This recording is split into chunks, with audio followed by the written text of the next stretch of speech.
Hello everybody, this is NCS07 here, and welcome back to another first impressions kind of video. Not necessarily a review, but because I haven't finished said game, but holy snap, Persona 5 Strikers has been so good. So, I'm gonna just get straight into this by saying that I did not get the game on launch day. Unfortunately, I pre-ordered it from Target and they decided that, you know what, we're not gonna ship it to you that day.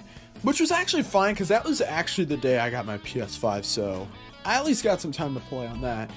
And like a couple days later, I just see Persona 5 Strikers in the mail, and of course I start playing it. Now, keep in mind, my experience with Persona 5 Strikers has been on the PlayStation 5.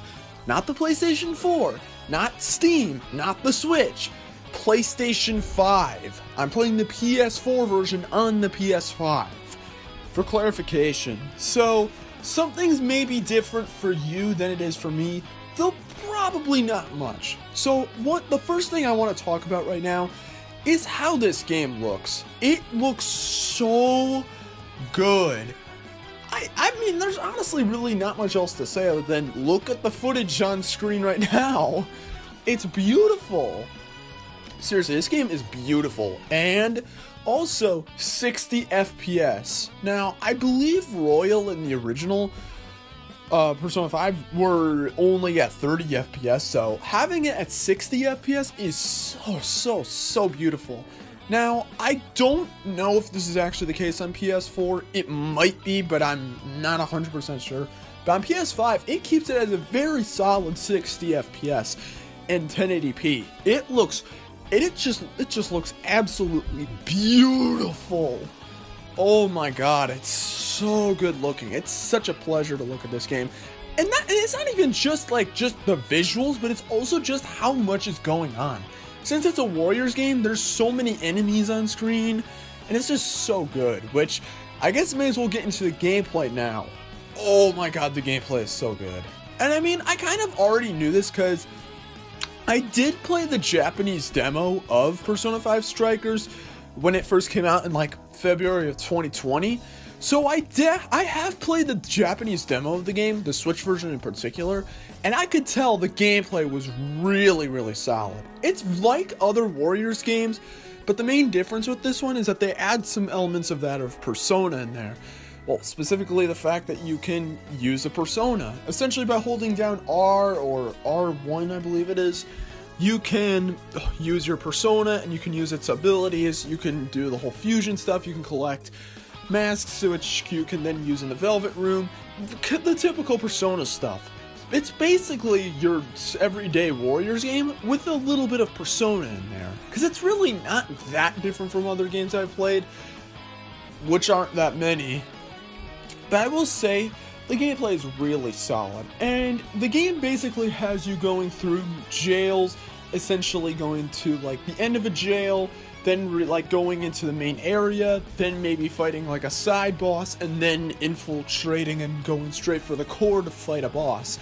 It's really not that difficult to understand. It's not like you have to keep in mind a lot of things. It's basically if Persona 5 was just imagine Persona 5, but but instead of turn-based battles, it's just these hack and slash battles. That's pretty much what it is. And man, is it satisfying. It's just satisfying every single time you can just perform an all-out attack. Also, you can switch between characters as well, which is so nice. Being able to play as characters that I can only just look at before, it is so good. And speaking of characters, we've got two new characters here, that being Sophia and Zenkichi. Now, again, I want to state that I have not beaten the game. I've only beaten the 4th dungeon of the game, so I don't know their entire arcs yet, but Sophia, really solid. She reminds me a lot of Nanako, from Persona 4, where she's just so innocent. Sophia's such an innocent AI that it's just so cute. And Zenkichi's really funny as well. Kind of how he clashes with, the other thieves. It just makes for some hilarious scenes. it's just the best stuff ever. Now, again, I haven't seen their full character arcs yet, but so far, they've been very enjoyable. And honestly, that's really all I've got to say in terms of the positives.